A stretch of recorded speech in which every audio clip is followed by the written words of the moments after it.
வணக்கம். இன்றைய செய்திகள். டாஸ்மாக் முறைகேடு தொடர்பான வழக்கில் முன்ஜாமீன் கோரிய திமுக முன்னாள் அமைச்சர் செந்தில் பாலாஜியின் மனுவை சென்னை உயர்நீதிமன்றம் தள்ளுபடி செய்துள்ளது. தமிழக அரசின் கீழ் இயங்கும் டாஸ்மாக் நிறுவனம் மூலம் 5380 மதுக்கடைகள், 3240 மதுக்கூடங்கள் இயங்குகின்றன. 2021 ஆண்டு முதல் 2025 ஆண்டு வரையிலான காலகட்டத்தில் டாஸ்மாக் மதுக்கடைகளின் விற்பனை உயர்ந்தாலும் வருவாய் குறைந்தது. பல்வேறு முறைகேடுகள் காரணமாக இந்த வருவாய் குறைந்ததாகவும் புகார் எழுந்தது. இந்நிலையில் தமிழக அரசின் உத்தரவின் பேரில் தமிழக ஊழல் தடுப்பு கண்காணிப்புத்துறை டாஸ்மாக் முறைகேடு தொடர்பாக கடந்த திமுக ஆட்சி காலத்தில் அத்துறையின் அமைச்சராக இருந்த செந்தில் பாலாஜி, டாஸ்மாக் இயக்குநராக இருந்த எஸ். விசாகன் IAS, டாஸ்மாக் நிறுவனத்தின் முதுநிலை மண்டல மேலாளர்கள் ராமதுரை முருகன், ஆர். பன்னீர்செல்வம், செந்தில் பாலாஜியின் உதவியாளர் பாஸ்கர், செந்தில் பாலாஜியின் நெருங்கிய நண்பர்கள் ரதீஷ்ராஜ், சண்முகவேல், திமுக மாநில விளையாட்டு மேம்பாட்டு அணி துணை செயலரும் கரூரை சேர்ந்தவருமான மூலனூர் எஸ். கார்த்திக் ஆகிய 7 பேர் மீது ஊழல் தடுப்பு சட்டம், மோசடி உள்ளிட்ட 11 பிரிவுகளின் கீழ் வழக்கு பதிவு செய்தது. இதனிடையே இந்த வழக்குகளுக்கான ஆதாரங்களை திரட்டும் வகையில் தமிழகம் முழுவதும் சென்னை, கரூர், நாமக்கல், புதுக்கோட்டை, திருவாரூர், தஞ்சாவூர், கோவை, திருப்பூர், ஈரோடு, நீலகிரி, திருவள்ளூர், காஞ்சிபுரம், விழுப்புரம், சிவகங்கை ஆகிய 14 மாவட்டங்களில் 45 இடங்களில் ஊழல் தடுப்பு துறையினர் நேற்று காலை ஒரே நேரத்தில் சோதனை செய்தனர். கரூரில் உள்ள செந்தில் பாலாஜி வீடு, அவரது நண்பர்கள் வீடு, அலுவலகங்கள் ஆகியவற்றிலும் சோதனை நடைபெற்றது. சோதனையில் பல முக்கிய ஆவணங்கள் கைப்பற்றப்பட்டது. ஊழல் தடுப்புத்துறை அதிகாரிகள் சோதனையில் பல முக்கிய ஆவணங்கள் கைப்பற்றப்பட்டதாக ஊழல் தடுப்புத்துறை அதிகாரிகள் தெரிவித்தனர். டாஸ்மாக் முறைகேடு தொடர்பாக பதிவு செய்யப்பட்ட வழக்கின் முதல் தகவல் அறிக்கை சென்னை முதன்மை அமர்வு நீதிமன்றத்தில் தாக்கல் செய்யப்பட்டுள்ளது. இந்நிலையில் தனக்கு எதிராக பதிவு செய்யப்பட்டுள்ள இந்த வழக்கில் தனக்கு முன்ஜாமீன் வழங்க கோரி சென்னை உயர்நீதிமன்றத்தில் முன்னாள் அமைச்சர் செந்தில் பாலாஜி மனு தாக்கல் செய்தார். இந்நிலையில் செந்தில் பாலாஜியின் முன்ஜாமீன் வழக்கை விசாரித்த நீதிபதி G.K. இளந்திரையன் அமர்வு மனுவை தள்ளுபடி செய்வதாக அறிவித்தது. இந்த வழக்கு விசாரணையின் போது டாஸ்மாக் முறைகேடு நடந்ததற்கும் அரசுக்கு இழப்பு ஏற்பட்டதற்கும் ஆதாரங்கள் உள்ளன, குற்றம் சாட்டப்பட்டவர் அதிகார துஷ்பிரயோகம் செய்ததற்கான முகாந்திரம் இருக்கிறது என்று நீதிபதி தெரிவித்தார்.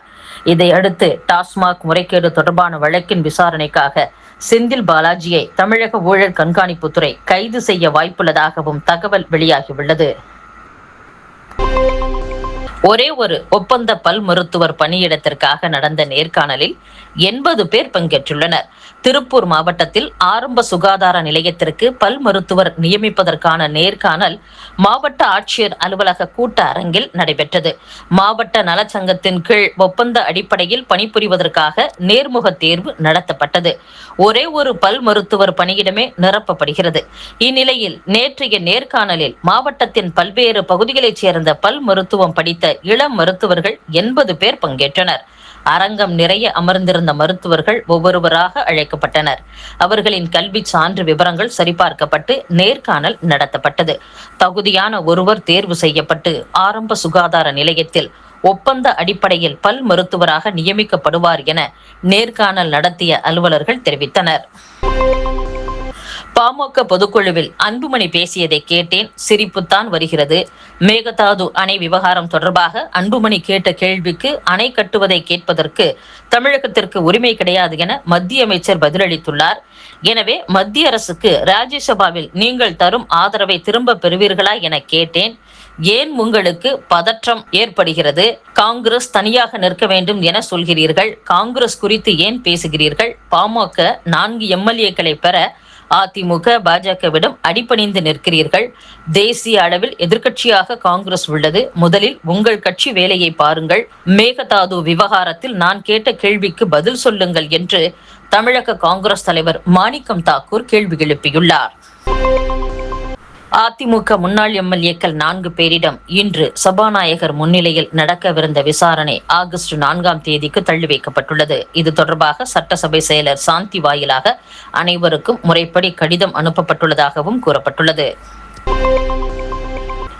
திமுக தலைவர் ஸ்டாலின் முதலை கண்ணீர் வடிக்கிறார் என்று மக்கள் நல்வாழ்வுத்துறை அமைச்சர் அருண்ராஜ் தெரிவித்துள்ளார். இதுகுறித்து அவர் வெளியிட்ட அறிக்கையில், திமுக ஆட்சியில் நிர்வாக திறமையின்மை, மெத்தன போக்கினால் தமிழகத்திற்கான உயர் சிறப்பு மருத்துவ படிப்பு இடங்களை அகில இந்திய ஒதுக்கீட்டிற்கு தாராளமாக தாரை வார்த்தனர்.